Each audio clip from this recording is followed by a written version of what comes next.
What's happening, y'all? I am back again. I told y'all I was coming back. Y'all don't know what this is? I'm 750 Credit, CEO James, whichever one of them ones you want to call me. I am him. Alright? So, like I said, this is one of those videos where I'm telling y'all here's the next process until the repair, rebuilding, or fixing your credit up all on your own. Hold on, let me close this roof right quick so y'all can hear. I heard that close valve. So, if you look at the last video, recall from the last video, I said the first thing you need to do is clean up your personal information. So whatever platform you're using, you want to go to view full credit report. Once you get there, you want to look at the personal information. Once you've looked at that and you've figured out what one name you want, what one phone number you want, what one address you want, and what one job you want to report, then, you know, call those people, tell them people you want to just clean up your personal information, right? That was step number one. And that's actually step number two, because step number one is, why do you want to have good credit? Like, what is the benefit? How is it helpful to you? What is the purpose for you wanting good credit? That's step number one. Step number two is getting the personal information cleaned up. That's step number two. So I said a little backwards, but not really, because it's a mindset shift initially that you got to acknowledge for first step, right? You got to know why you want good credit. There's a reason why you want to have good credit. And if you're watching this video, you obviously unshifted the mindset to want to have good credit. For whatever your reasoning is, whether you want to get a house, you're trying to get a car, you're trying to get a personal loan, you just want to brag about being in the 700 club, the 800 club, whatever the reasoning is, this is how you do whatever it is that you're trying to do, right? So the next step, once you've cleaned up the personal information, is they're going to send you back some type of correspondence, right? It's going to be either they verified everything came back, which it shouldn't, because you tell them to clean up your personal information. Now you're going to look at all of the negative accounts. Anything that has more than 3 late payments, all closed accounts, whether it's an eviction, a repo, student loan, child support, you know what I mean? Whatever is reporting, whatever is being furnished on your consumer report, you want to look at that. And if it's not beneficial to you or conducive to your growth, you want to get rid of it. How do you get rid of it? So it's this law, right? So for the car people, 15 USC 1602 and 15 US Code 1605. These have to do with truth in lending. These have to do with finance charges. These have to do with the law pertaining to you having a contract set up for a car. So to whom it may concern, notice the principal is notice the agent is notice the principal. You just received your credit report and you've seen some inaccurate, unverified accounts that you would like to have them delete immediately, because according to 15 United States Code 1681, permissible purpose, they have to give you reason why.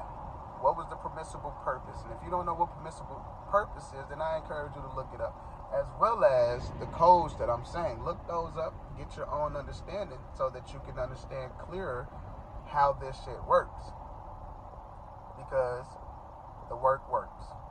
And I'll just say that the work works.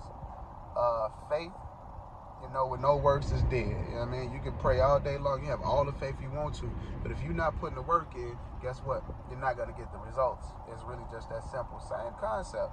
You know, you just apply that and see what it gets you, see where it takes you. What are you doing, stupid? So, once we've got the personal information in order, and now we're going to mark up the credit report or consumer report, whatever you want to call it, but we're going to mark it up.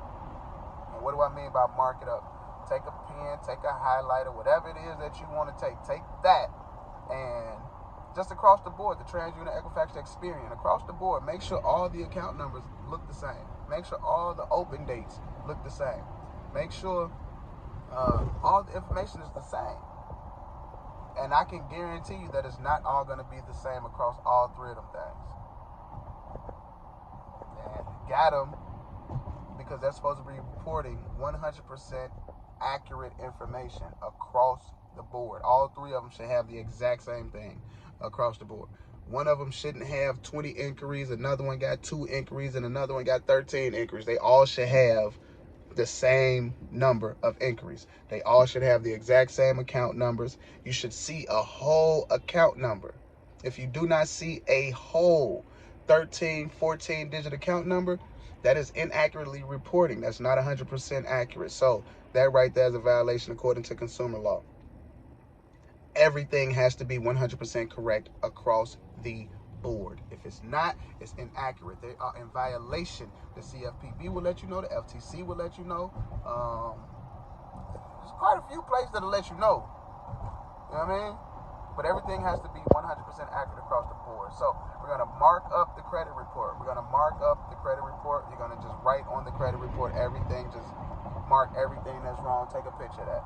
Because, again, you're going to certify mail send those copies in because you're going to make copies. You don't never want to send in the original documents. You always want to send in the copies because you want to keep original documents for self just in case you need receipts or proof that you did what you say you did and they didn't do what they said that they were going to do. Once that's done, you figured out all of the negative, inaccurate marks and information that's on your report. Now we're going to send out these letters. And I got the letters, but y'all got to stay tuned and keep plugging into these videos because I got a whole series of these boys coming in order to, fully get the sauce.